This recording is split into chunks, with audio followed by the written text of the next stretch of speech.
E é nesta manhã estaremos estudando Jesus viveu a experiência humana. Porque a maioria desses hereges, eles tentam desconstruir de que Jesus veio e se tornou forma humana. A dificuldade de entendimento deles, como que um ser divino pode se rebaixar ao ponto de tornar-se humano. E nesta manhã nós vamos estar aqui aprendendo que Jesus teve uma vida social, uma vida de relacionamento com pessoas, sendo humano e divino. A sua natureza divina e ao mesmo tempo ela humana, sem ter contradição entre as duas naturezas. Foi o que nós vimos na lição passada. E aqui já na introdução, na verdade prática, diz assim: o Senhor Jesus Cristo teve vida social. E esta vida social do Senhor, nós vimos que foi com a simplicidade, né? Jesus foi simples, ele sem fazer acepção de pessoas, sendo verdadeiro, tanto para com os mais simples como os mais abastados. Ele não fez acepção. Então ele tinha amigos, parentes, interagia com pessoas e era conhecido dos vizinhos e moradores de Nazaré. Conhecido dos vizinhos. É o mesmo relacionamento nosso que temos hoje. Como é que os vizinhos, eles nos conhecem? Sabe quem somos nós? Qual é a impressão que nós passamos para os nossos vizinhos de que realmente servimos a Deus, de que realmente somos cristãos? Essa diferença, ela precisa ser vivenciada nos nossos dias, porque Jesus vivenciou, ele é o nosso modelo, e disse que ele era conhecido dos vizinhos e moradores de Nazaré, ou seja, na cidade pequena. Até nós vimos aqui na leitura bíblica em classe, de que Natanael não dava muito crédito quem era de Nazaré, né? Ele não esperava coisa boa de lá, né? Mas foi nessa pequena cidade, vilarejo, que Jesus foi criado. Ele não nasceu nessa cidade, ele nasceu em Belém. Os irmãos todos conhecem a história, mas ele foi criado na cidade de Nazaré. Foi nessa cidade que o anjo do Senhor veio até Maria e pelo poder e graça do Espírito Santo ele foi concebido. Mas no dia de nascer, foi nascer em Belém. Mas voltou a ser criado em Nazaré. Devido ter passado algum tempo fora, lá no Egito. Seus pais levaram devido à perseguição do rei Herodes, mas depois ele voltou e vivenciou o seu ministério nessa cidade até mudar para Cafarnaum. Então, ele teve relacionamentos humanos. A única diferença que teve de Jesus para conosco é que Jesus, ele não pecou. É a natureza humana dele pura. Por isso a razão da diferença nossa com ele, na vivência, é porque nós herdamos uma natureza pecaminosa. Ele não teve essa natureza. Vamos aqui para a introdução. Diz: o Senhor Jesus não viveu como anacoreta, ou seja, como um monge, um eremita em retiro, viveu uma vida solitária, isoladamente, né? Preso, confinado. E ele vivenciou normal, não foi escondido. Não, eu sou santo, eu tenho que me resguardar aqui preso, não posso sair na rua que eu vou ver o pecado, né? Não, Jesus viveu no meio dos pecadores, visitou eles. Nós não podemos ter uma vida isolada. Que fé é essa nossa? De qualquer coisa ela está abalada, né? Então Jesus, ele dá o modelo, o exemplo para nós, de que ele teve uma vida social. Eu conversava com todos que procuravam, ele atendia, né? Então ele não foi uma vida isolada. Pelo contrário, a narrativa bíblica descreve que ele teve vida social e religiosa. A presente edição pretende mostrar alguns aspectos da experiência humana de Jesus. Então, o Senhor Jesus, dentro desse contexto aqui, da vida social e religiosa. Por quê? Porque ele nasceu, do nascimento, ele era judeu. E o judeu tinha a obrigação de cultuar. Prova de que ele saía da sua localidade e ia para Jerusalém para cultuar o Senhor. Principalmente as 3 principais festas, que era a festa da Páscoa, a de Pentecostes, 50 dias depois, e depois a festa dos tabernáculos. Essas eram as 3 principais festas que todo judeu era obrigado. Não era questão de se pudesse, se deu certo, não. Quando alguém não ia, nós vemos o lamento de pessoas que não podiam estar nessa festa. Então nós olhamos para o Salmo 42, é um exemplo ali, alguém que estava enfermo e que não podia. Algum outro salmo também relata de pessoas que ele tinha o desejo de estar nessa caravana, nessas festividades, para adorar o Senhor. E nessas caravanas que saía da sua localidade para ir cultuar o Senhor, eles iam salmodiando. Do Salmo 118 ao Salmo 134, eram os salmos que ele ia louvando a Deus nessa caminhada. Então, o Salmo 84, ele relata dessas caminhadas, peregrinação que eles iam para essas festividades, e iam louvando ao Senhor. Tinha lugares perigosos, como o Vale de Baca, e eles passavam e iam. Então, Jesus, ele teve uma vida de relacionamento, uma vida social. Primeiro ponto, a experiência humana no ministério de Jesus. E aqui fala nos debates, primeiro subponto, os debates com as autoridades religiosas.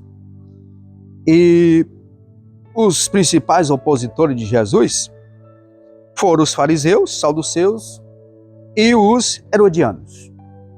Então essas 3 classes aqui, direto, tinham um embate. E eles eram inimigos, essas 2 classes, devido a crenças diferentes, né?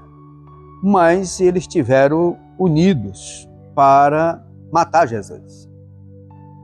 E tem alguns estudiosos que diz que ainda tinha um grupo dos zelotes, que também era a oposição ao Senhor, que era uma facção contra o Império Romano, né? O pastor Ezequias Soares, ele diz que havia também o pastor Ciro Zibord, ele diz que havia os zelotes, que também era oposição. Interessante que os zelotes, Jesus escolheu um deles, né, para ser um dos discípulos dele, que era do partido dos zelotes. Era um partido oposição ao governo do Império Romano. Tá? Esse primeiro grupo, os fariseus, essa palavra hebraica, ushim, significa separados. Eles se consideravam um grupo separados. Por que isso?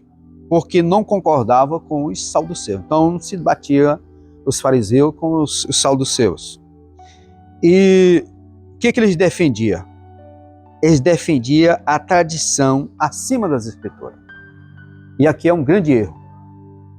Se eu colocar a tradição acima das escrituras. Talvez a pessoa acredita que a palavra não é suficiente. Ele tem que colocar algo a mais.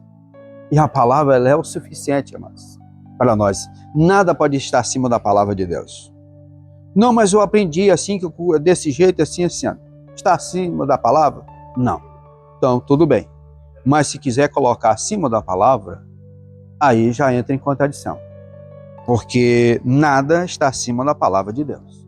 Nada está acima das escrituras. É a palavra, regra de fé, de conduta nossa, é a palavra de Deus, não tradição. Porque quando há tradição, há inversão de valores. E a tradição não pode ser mais do que a palavra de Deus. E o próprio Mateus aqui descreve isso, que eles colocavam as tradições acima do Pentateuco, acima da lei. E a separação do Estado da religião. Era membros, olha só, por quem que o Sinédrio era conduzido? Por eles. Eles eram membros do Sinédrio. E tornaram-se alvo das críticas a Jesus. Então eles acompanhavam Jesus, observando, não era para aprender de Jesus. Eles acompanhavam para encontrar uma falha em Jesus. E eles, principalmente, por que eles colocavam a tradição? Eles colocavam o sábado acima de qualquer coisa. E eles repreenderam Jesus porque alguém era curado no dia de sábado. No dia de sábado estavam na sinagoga, enfermo estava lá, Jesus curava. Ah, mas ali para eles era uma afronta. Você observa o tanto que eles eram cegos espiritualmente, que colocava uma tradição acima de uma pessoa, um ser humano, semelhante, um filho de Deus, tinha menos valor do que o dia de sábado. E Jesus diz, olha, se vocês cuidam dos animais de você, né? Se um cair num buraco, vocês vão tirar ele lá no dia de sábado. E os filhos de Abraão não podem ser curados. Então eles procuraram encontrar brecha para confrontar o Senhor Jesus. Era o papel dos fariseus, era isso. E ele disse, era, como eu falei, membro do Sinédrio. E o apóstolo Paulo declara que ele pertencia a esse grupo, né? Ele pertencia aos fariseus. Antes da conversão dele, ele era mais severo aceita do judaísmo, que era os fariseus. Então Paulo veio dessa linha. Eles agiam com tanta justiça que ele colocava a justiça acima do amor de Deus, achando que praticando a justiça estava agradando a Deus. Não foi isso que Paulo saiu para a cidade de Damasco para fazer justiça, ou para combater o cristianismo? Então, as invertidas. Naquele dia foi onde ele teve um encontro com o Senhor Jesus. Mas bem antes, nós vemos uma palavra do professor de Paulo, que era Gamaliel, e eles perseguindo, ele disse, olha, tenhamos cuidado. Esse negócio, apareceu outros movimentos, foi destruído, apareceu o Galileu, apareceu o Judas, todos foram destruídos. Esse negócio foi de Deus, para nós não acharmos combatendo contra Deus. Então, a palavra de Gamaliel foi essa, orientando. Mas Paulo parece que não aprendeu esse negócio, né? E veio se aprender depois de ter um encontro com o Senhor Jesus. E realmente é isso. Depois que a pessoa tem um encontro com o Senhor Jesus, a vida dele é mudada, a vida dele é transformada, a fé dele é avivada. Então é uma nova vida. E Paulo teve o privilégio de ter esse encontro com o Senhor. Mas antes ele era fariseu. O que nós aprendemos? De que o Senhor Jesus ele veio para todos.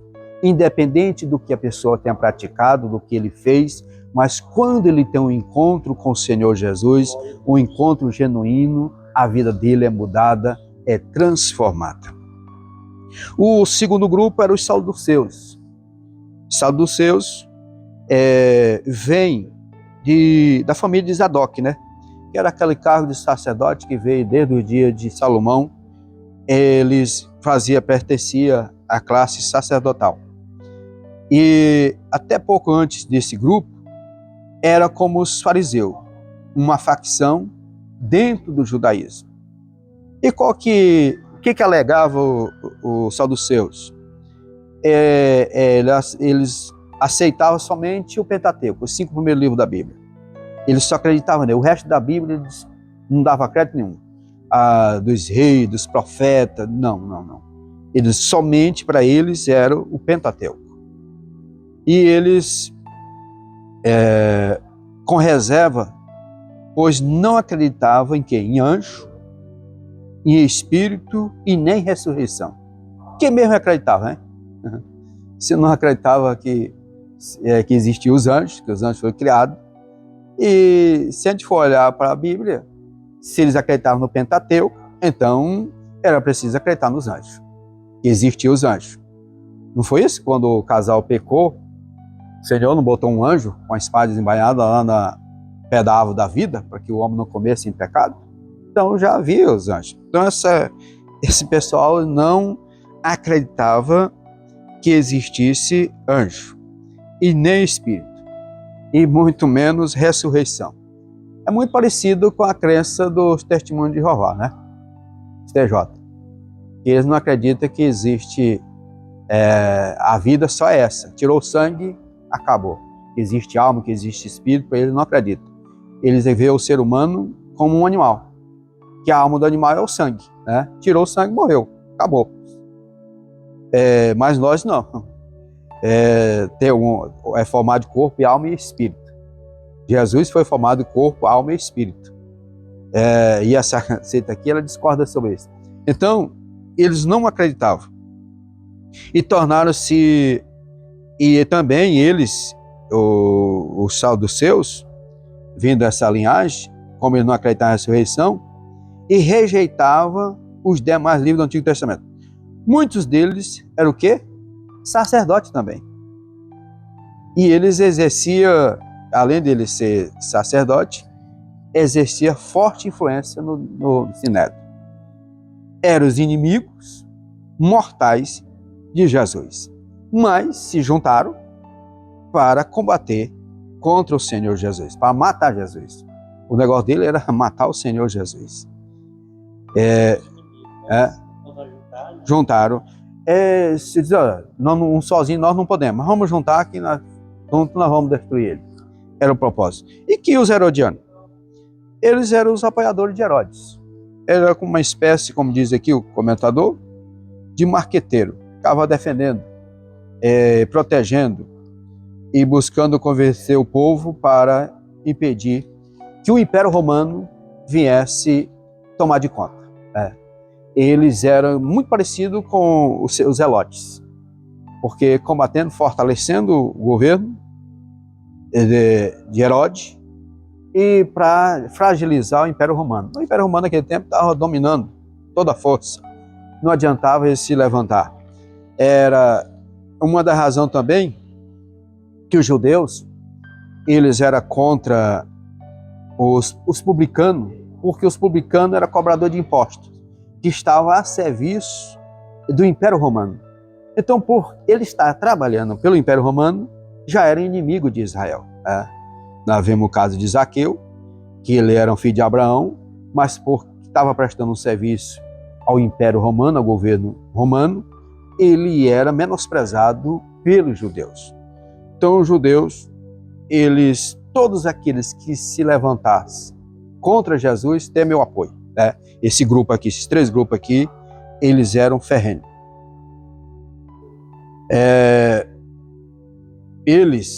O discurso de Jesus também os incomodava. A forma que Jesus expressava incomodava esses três grupos, os fariseus e os saduceus. Mas por que o comentador colocou isso aqui? Colocou para explicar exatamente que Jesus teve uma vida humana, de que Jesus vivenciou uma experiência humana. Aqui esses debates não era com um ser, não, era com a pessoa, e a pessoa de Jesus. Ele colocou isso aqui exatamente para trazer, deixar bem claro que ele teve uma vida humana. Eram inimigos mortais de Jesus e uniram-se aos fariseus, superando todos os obstáculos ideológicos, a fim de somar força para matar Jesus. Todo esse, o propósito de todos eles era esse. Então, Jesus teve esses embates. A vida não é só de mar de rosa, né? Tem os espinhos também. E Jesus enfrentou esse aqui, não somente o lado da coroa de espinho, mas no seu ministério teve essas situações. E às vezes, por qualquer coisa, a pessoa vê que abandonar a carreira ministerial, porque alguém falou algo que não gostou, ou que cobrou alguma coisa, e ele já se zanga, já se entrega tudo, joga tudo para o alto. E devemos que Jesus não abriu mão do seu propósito, do seu ministério, da missão que ele veio cumprir aqui na terra. A vida social e religiosa de Jesus. Nós vimos aqui que ele participava dessa vida social. A escolha dos discípulos, quando ele foi escolher os discípulos, Nós observamos aqui que a escolha tanto de Filipe, de André, de Pedro e de Natanael foi num ambiente amigável, né? Num ambiente entre amigos. Nós vemos aqui que Lucas, como ele escreveu para os gregos, ele enfatiza muito o homem Jesus, o homem perfeito, né? Como os gregos, eles eram muito meticulosos, de muitos detalhes, e Lucas escreveu para eles. E aqui ele descreve muito a vida humana de Cristo, né? Que apresentando amigos, como ele tivesse amigo, vizinho, parente. E aqui nós vemos que ele era bem próximo de Zacarias, porque de Zacarias e Isabel foi que veio o percursor, né?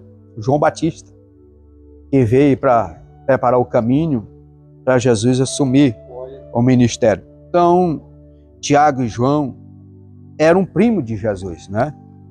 Eles eram parentes. Vivia dessa família que vivia da pesca, né? Zebedeu, marido de Salomé, irmã de Maria e mãe de Jesus. Então, eram primos, bem próximos.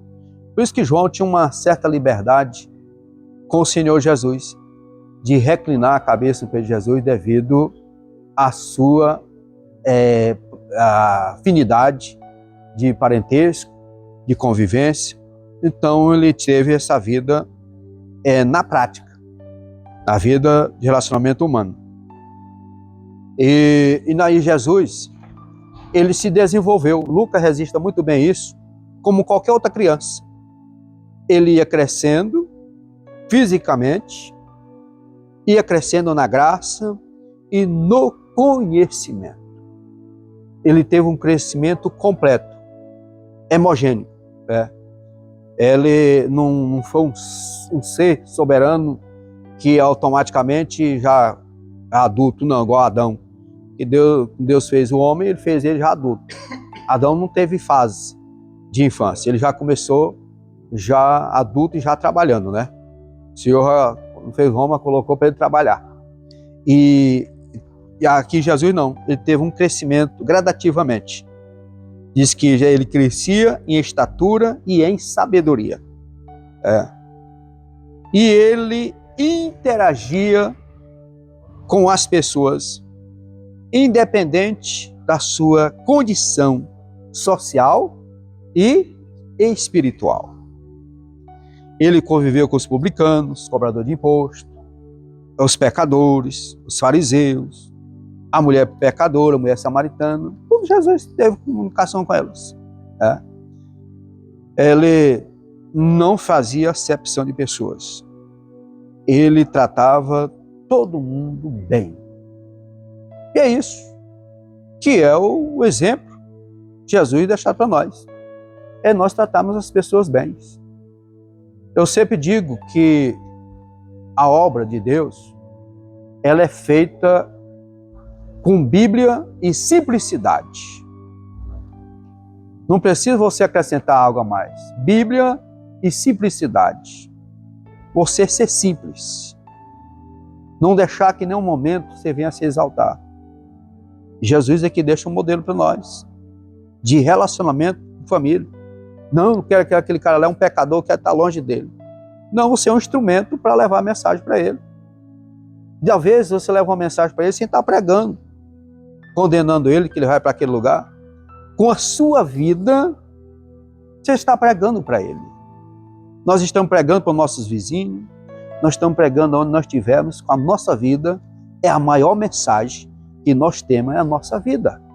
O nosso viver cotidiano é quem vai dizer quem somos nós. Que se realmente somos cristãos, se somos imitadores do Senhor Jesus. É a nossa vida cotidiana que vai dizer isso. O nosso viver. E Jesus deixou registrado nas páginas da Escritura da sua convivência. Ele poderia muito bem dizer, não, eu sou um ser soberano e para me ter com o Senhor eu tenho que marcar daqui um mês, só posso atender, está lá a lista. Não, ele atendia a qualquer momento. Eu acredito que se não fosse hoje, com a tecnologia avançada, Jesus também usaria, né? Usaria. Mas vamos deixar isso de lado aqui. Característica própria do ser humano. O que é a característica própria do ser humano? Ele vai do seu nascimento, né? Até o fim da vida. Então Jesus nasceu de uma mulher. Agora aqui, embora gerado pela ação sobrenatural do Espírito Santo. Então ele teve um nascimento, seu nascimento, ele foi normal, como qualquer outro bebê. Foi como qualquer outro bebê. Ele nasceu, precisou dos cuidados que qualquer uma criança recém-nascida precisa. Porque é uma mitologia aí católica que Jesus na sua infância já fará milagre, né? Já fazia algo acontecer. Isso não é verdade, né? Ele foi criado como qualquer uma criança. Lá convivendo no dia a dia, como uma criança. A prova disso, que os seus 12 anos, quando eles vinham voltando da festa, os pais dele pensaram que ele estava brincando com os outros meninos na frente, né? Estavam retornando. E aí que perceberam que não acharam ele no meio dos anos. Porque era costume de ele estar convivendo com aqueles meninos. Quem sabe, os primos, todos aqueles vizinhos que iam para a festa estavam juntos. Os pais tiveram essa impressão que ele estava ali. Depois que perceberam que ele não estava, voltou, ele já estava lá no templo dialogando com os homens ali, né? Isso fala de um desenvolvimento físico. Mas aqui nasceu como qualquer outra criança normal, qualquer um bebê. Ele sofreu, ele chorou, ele sentiu a angústia, como qualquer ser humano, qualquer um de nós sente. Diz que ele sentiu angústia, ele teve sono, ele teve fome, sede e cansaço, né? Ele viveu como qualquer um de nós. Teve essas necessidades básicas de um ser humano. E ele morreu, né? A diferença aqui, qual que é a diferença? É que não ficou morto como qualquer pessoa, mas ressuscitou ao terceiro dia, passando pelo ardor da morte, ainda como homem. Aqui não era como Deus, como homem. Ele dependia tanto da oração, como também do Espírito Santo. Como homem, Jesus tinha essa dependência de uma vida de oração e do poder do Espírito Santo. É diferente de nós? Não. Porque nós dependemos de ter uma vida de oração e dependemos do Espírito Santo. Como nós, ser humano, foi o modelo que Jesus deixou para nós, como exemplo, que nós precisamos de uma vida de oração e do poder do Espírito Santo. Na nossa vida cotidiana, enquanto nós palmilharmos essa baixa terra, enquanto Jesus não vier buscar, ou coletivamente, ou individualmente, nós precisamos ter uma vida de oração. Isso. Só que com uma diferença. Ele não participou da nossa fraqueza moral e espiritual. Agora, por que ele não teve isso? Porque ele não tinha a natureza pecaminosa. Era puro. É por isso que as duas naturezas, ela não se confrontavam igual a nós. Abre aí Gálatas, capítulo 5, versículo 16 e 17. O que diz aí? Gálatas 5, 16 e 17. Quer encontrar para ler? Gálatas 5, 16 e 17. Encontrou? Pode ler. Porque a carne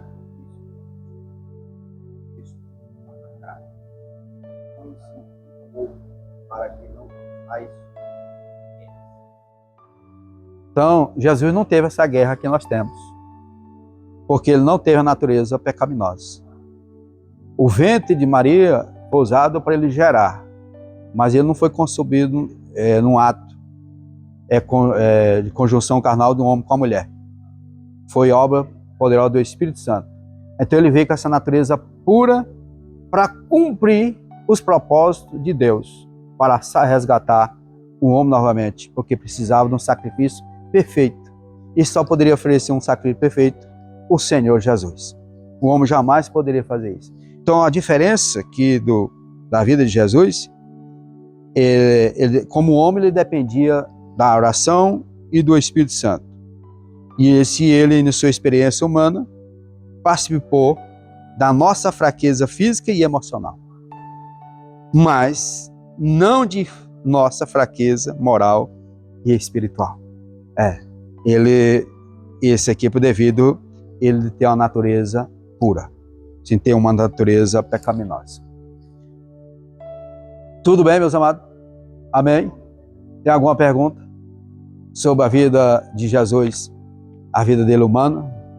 Quando cresceu como qualquer uma criança, desenvolveu, chegou à idade dos 30 anos, cumpriu-se como regia era a lei na época, foi batizado nas águas para cumprir a justiça, para cumprir todos os propósitos, e assim começar o seu ministério terreno, que foi curto, né?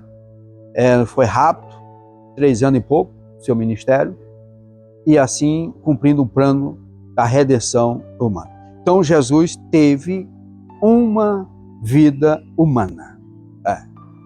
Jesus teve uma vida humana, 100% divino e 100% humana. Quando que ele manifestava a sua vida divina? Quando ele dizia, seus pecados são perdoados. Ali ele não estava falando como homem, estava falando como natureza divina. Amém? Agora vamos aqui para essas heresias. Heresias que negam a humanidade de Jesus. Primeirinho, qual que é? Apolinarismo, né? Apolinário, ele foi bispo em Laodiceia. Diz aqui que nasceu provavelmente em 310 depois de Cristo e morreu em 392.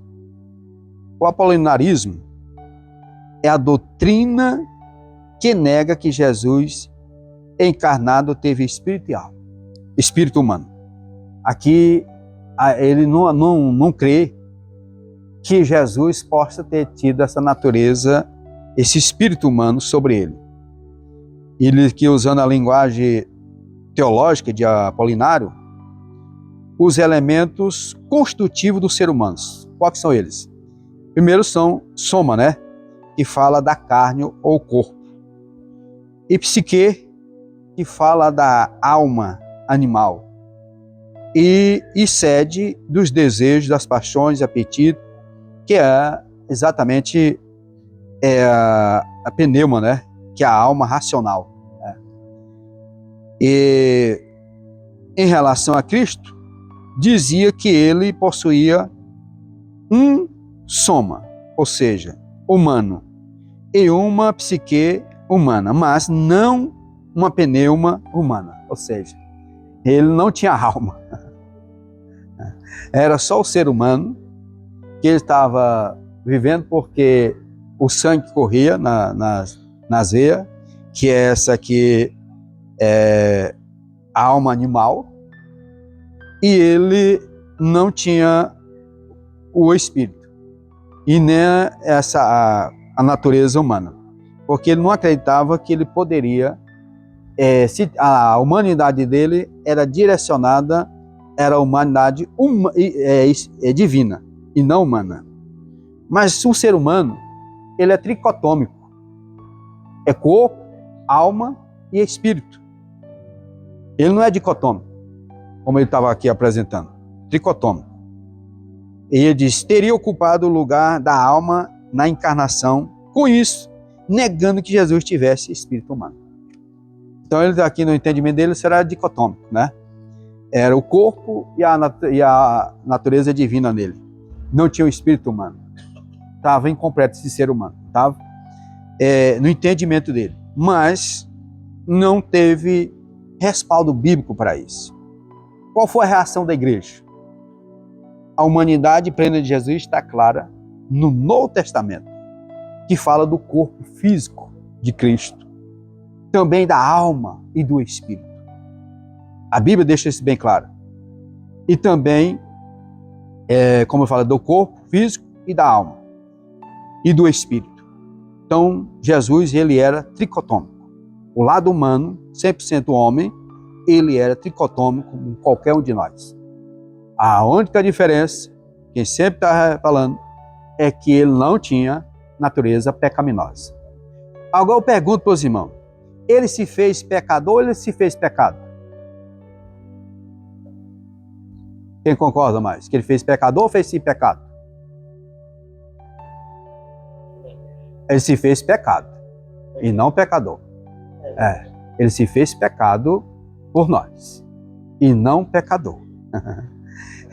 Quer ver a pessoa veio na e disse, não, ele se fez pecador, não, ele se fez pecado, porque ele assumiu os nossos pecados. Que vamos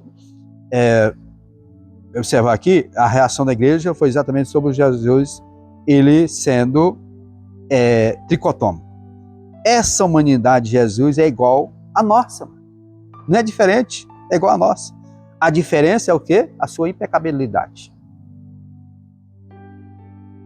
Ele sendo verdadeiramente humano. E o apolinarismo, o que aconteceu com ele? Foi declarado heresia no concílio de Calcedônia, 451, que foi esse concílio que nós estudamos na lição passada, se não me engano. Foi isso. Ele foi considerado um herege. Porque não teve respaldo bíblico. Aí vem outra ceia, agora esse nome aqui interessante. Como é que é o nome dele? Monoteísmo. É bem diferente do monoteísmo. Aqui, nós temos que ter muito cuidado para não confundir essas duas palavras. O que é o monoteísmo? Vamos ver, abre aí. Um só Deus. Vamos ver se está isso lá em Deuteronômio 6 e 4. E aí? 6 mesmo. Deuteronômio 6 e 4. Esse aqui é o único Deus em 3 pessoas. Pai, Filho e Espírito Santo.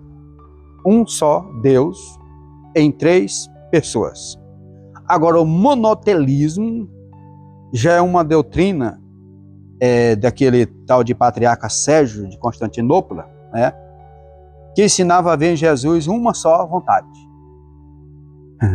Por isso que eu falei, qual que é a vontade que estava em Jesus?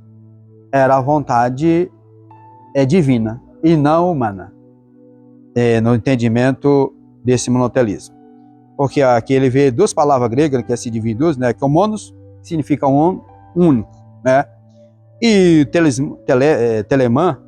telema, que significa vontade e desejo. Qual que era o propósito dele? Era uma tentativa de conciliar a teologia monofisista com o credo de Calcedônia. O que ele estava aqui? Reafirmando as 2 naturezas intactas, separadas, inconfundíveis, em uma só pessoa. Em Jesus, o terceiro concílio de Constantinopla, em 681, considerou o monoteísmo heresia, reconhecendo as vontades de Cristo, porque Cristo teve as 2 vontades. Teve a vontade humana e a vontade divina. Como homem, ele estava na dependência da vontade soberana. A vontade de Deus soberana, igual nós. Nós temos nós temos a vontade nossa, mas nós precisamos estar submeter à vontade divina. Não é isso que diz lá em Romanos, capítulo 12, versículo 2, diz o quê? Vamos ver? Romanos 12, e versículo 2.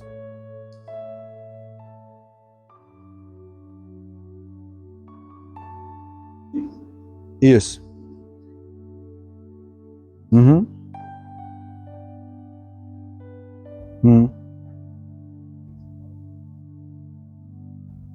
Ó. Então, nós temos que desenvolver no dia a dia que nós experimentamos da vontade divina. Porque a nossa vontade, ela não é perfeita. A nossa vontade, se alguém às vezes fez alguma coisa, você tem que retribuir do mesmo jeito. Pagar com a mesma moeda. A vontade do ser humano é essa. Porque nascemos com esse senso, devido ao pecado, com senso de justiça. É o senso, mas quando nós submetemos à vontade de Deus, você não vai pagar o mal com o mal. Você vai procurar submeter da vontade diretiva de Deus para nós. E nunca da vontade permissiva. Então, que não está pedindo, Senhor, permite só isso. Quero só permitir fazer isso. Então você não está submetendo à vontade de Deus. E Jesus, como homem, deixou esse modelo de submeter à vontade de Deus. Disse aqui é evidente que as ações de Cristo, como caminhar, comer, beber, interagir com as pessoas, são o quê? Puramente humanas. Isso aqui são vontades humanas. Vontade humana. Vontade humana de comer, de andar, de viajar. Isso é do ser humano. E Jesus vivenciou essa natureza. Mas são produzidas pela natureza humana sobre o quê? A direção divina. Sobre a direção divina. Aqui é onde nós... meu amigo, muito obrigado. Deus lhe abençoe.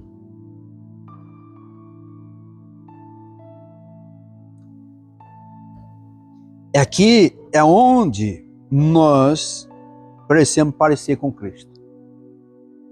É sobre a vontade de Deus, sobre a direção. Porque às vezes nós tomamos direção e pagamos um preço alto por ela. Porque não foi a vontade divina. Não foi a direção divina sobre as nossas decisões. E no momento que nós temos um encontro com o Senhor Jesus, uma coisa nós precisamos aprender é nos submeter à vontade de Deus. Mesmo que a sua vontade está querendo fazer algo. Mas você diz, Senhor, é a tua vontade? Essa perguntazinha é difícil a gente fazer ela.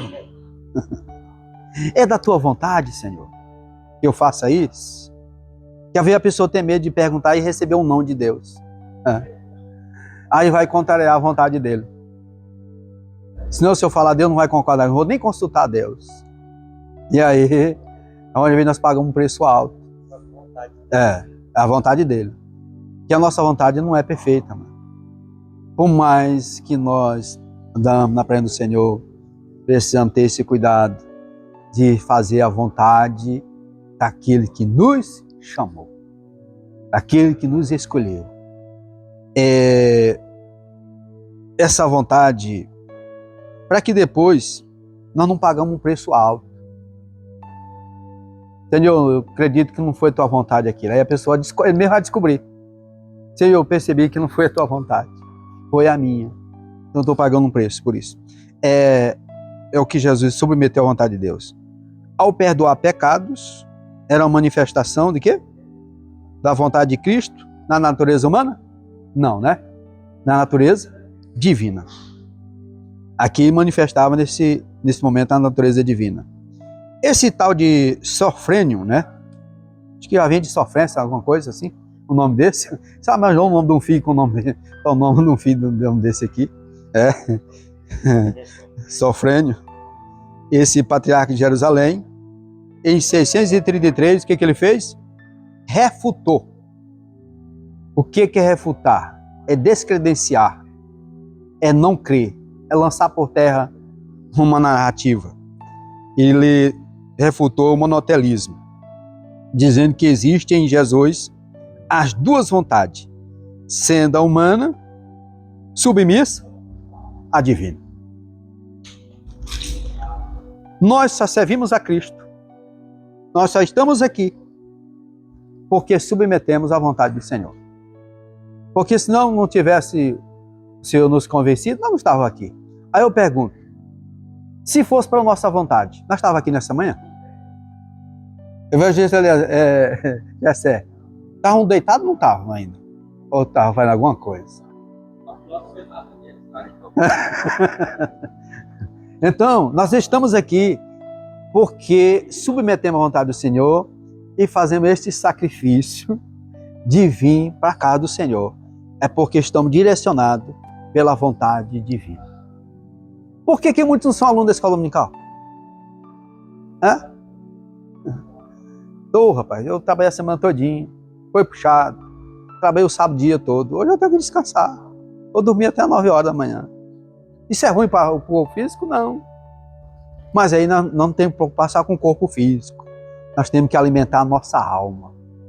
Nós precisamos fortalecer ela a cada dia, para que a natureza divina esteja sempre nos conduzindo, nos direcionando no nosso dia a dia, na nossa vida.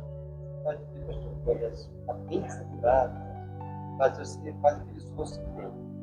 Quando a gente chega na igreja, Deus apresenta a palavra, fala com a gente, sai da igreja fortalecido. Verdade. Não sai com... Chegou.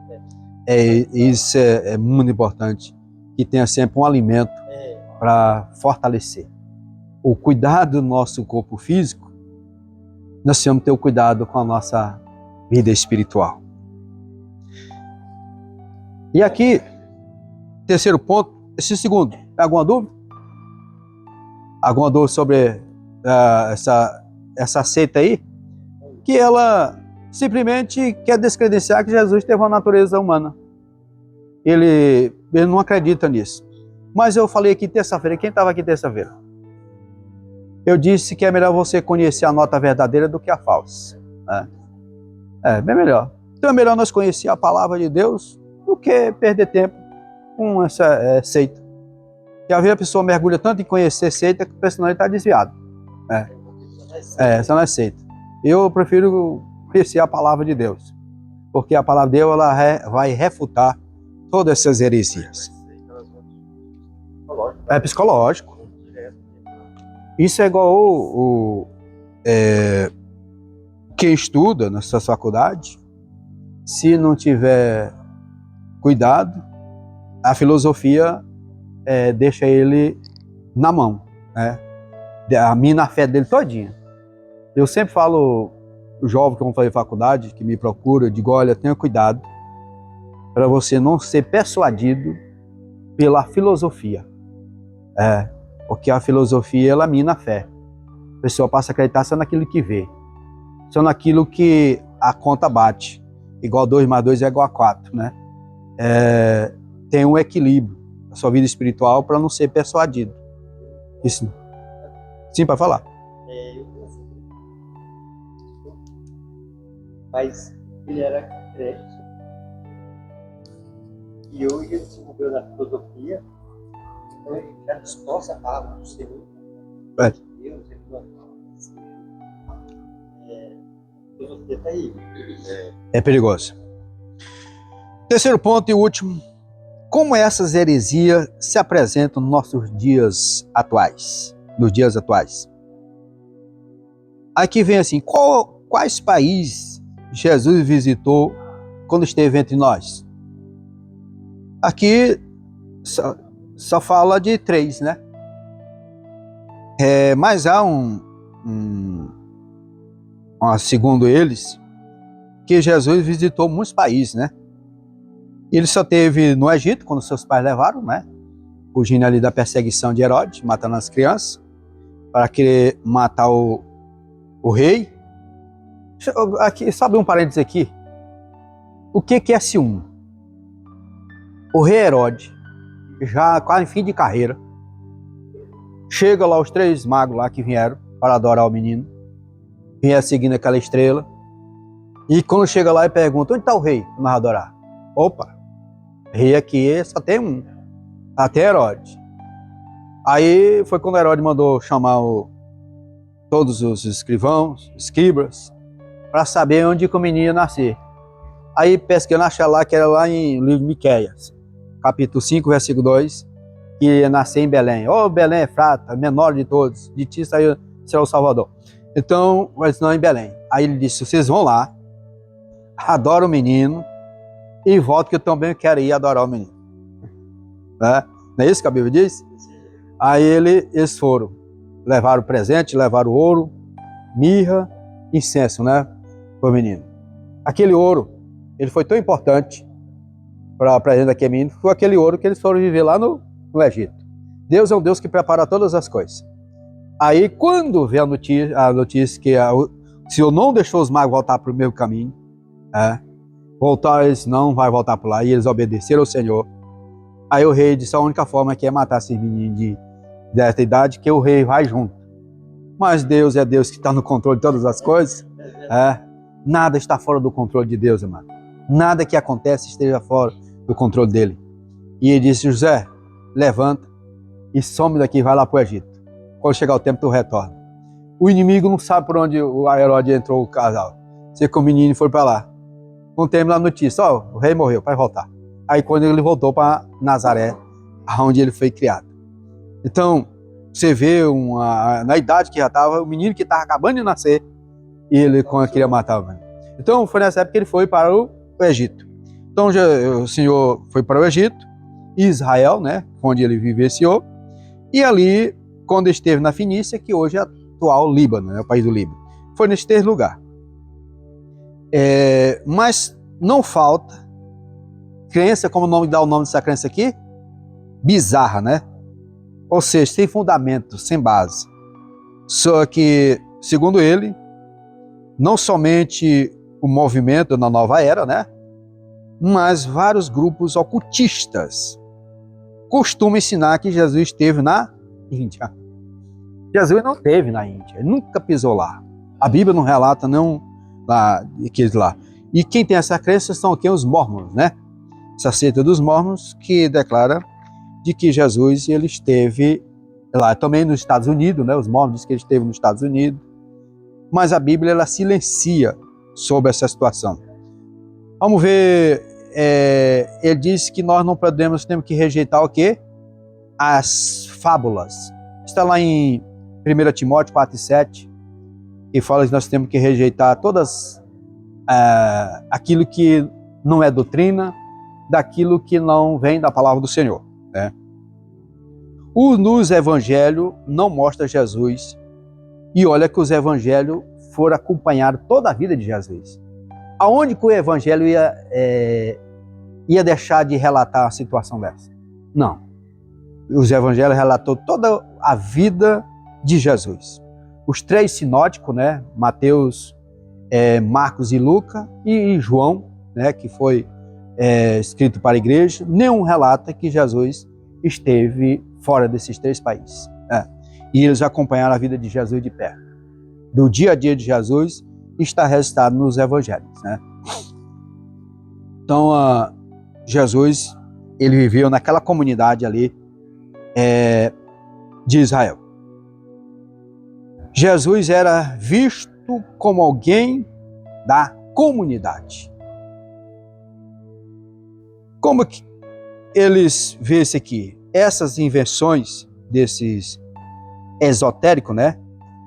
Contraria os relatos do Evangelho. Vamos ver aqui de Lucas, capítulo 4, 22 e 24. Diz o quê? Aqui, Jesus relatou um negócio interessante, né? Que todos davam testemunho dele, né? Agora, a cidade onde ele foi criado, ela não honrou ele. Ele disse que um profeta, ele se chamou de profeta aqui, né? Como profeta tem honra em qualquer lugar, mesmo na casa dele. Isso nos nossos dias. Quem é o pregador? Pastor JB. Mas não, acostumado. Já acostumado a ver. Influi não. Não, é de São Paulo. Eu vou lá. Chega honrado, fica lá no cedro, né? Quando vai pagar a conta, às vezes tem até uns querosene lá no meio. Às vezes é bem mais honrado do que o de casa. E Jesus deixou esse modelo. Ele foi rejeitado lá na cidade dele. Não teve a honra devida. Ele me reconheceu essa situação. Mas ele era conhecido de todos. Todos conheciam quem era Jesus. A fama dele, ela se espalhou. A fama dele percorria todo aquele lugar. Mas mesmo assim ele foi rejeitado. Onde o Senhor Jesus é apresentado como alguém que era natural na comunidade do seu povo, Israel, e não como um estrangeiro. Que fosse como um estrangeiro, era diferente a recepção. Mas a Bíblia deixa bem claro que ele nasceu e se criou ali. A sua maneira de viver, seus ensinos, refletia o quê? A cultura judaica. A cultura judaica estava sobre ele. E nada a ver com essa cultura ocultista do hinduísmo, budismo, tudo isso. A pergunta que quando viu Jesus, a pergunta que o povo fazia, não é este o carpinteiro, filho de Maria, irmão de Tiago, de José, de Judas e de Simão? E não estão aqui convosco as suas irmãs? As irmãs de Jesus, uma coisa nós temos certeza, que era mais de uma, né? As, tá no plural. Era de duas para cima, né? Mas os irmãos aqui falam que eles eram 4, né? Tiago, José, Judas e Simão. Aqui também lança por terra essa dogma, né? Vamos usar dogma do catolicismo, de que Maria, ela só teve Jesus. Ela não teve outro filho. Continua como sendo, denomina de Virgem Maria, né? Imaculada. Mas ela não. Jesus foi o filho, quando nós falamos aqui, concebido pela ação sobrenatural do Espírito Santo.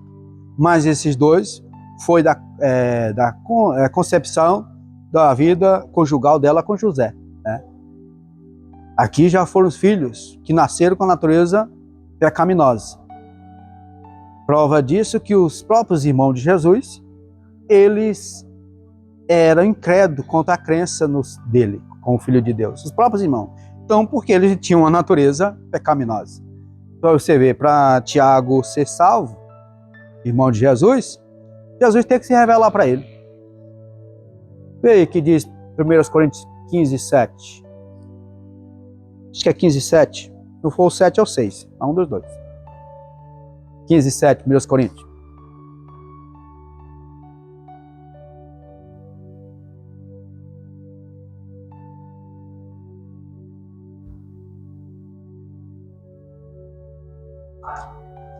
Diz o quê? 15, 7.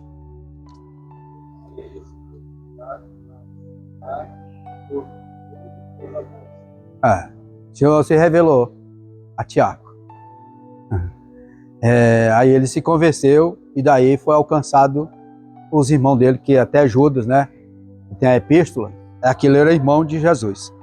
Então, Jesus teve uma vida. Mas também a gente vê que Jesus deixou claro também para os irmãos dele, quando ele disse assim, tua mãe e teus irmãos então quer falar contigo.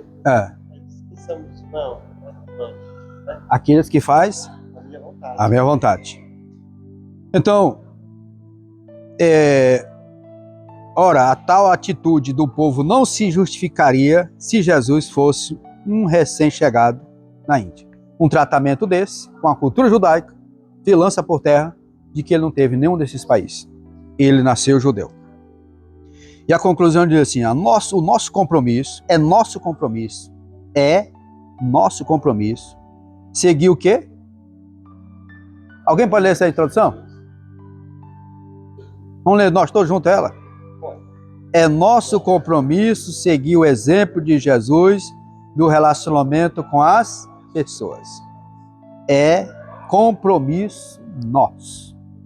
Ter relacionamento com as pessoas, ter diálogo, comunicar, dar um bom dia, você vê com a pessoa, dê a paz do Senhor, a pessoa pedir alguma razão da fé, nós temos alguma coisa a dizer. É importante que nunca nos esqueçamos os pontos essenciais da presente lição sobre a verdadeira identidade do Senhor Jesus. Qual que é a identidade dele? Ele é o Deus verdadeiro em toda a sua plenitude, igual ao Pai. E como homem, em toda a sua plenitude, viveu e andou entre nós, seres humanos. Então, aqui prova que Jesus vivenciou a experiência humana que nós estamos vivenciando. E a maior prova também de que Jesus, ele viveu a experiência humana, foi na oração sacerdotal. Na oração lá de João 17, ele intercedendo por nós, intercedendo por discípulos, intercedendo pela igreja. Quando com a igreja? Disse aqueles que serão alcançados. Estava falando exatamente de nós. Então ele intercedeu porque ele vivenciou, sabia da dificuldade, do que nós ia enfrentar. Então ele já fez essa intercessão por nós. Amém, meus amados? Amém.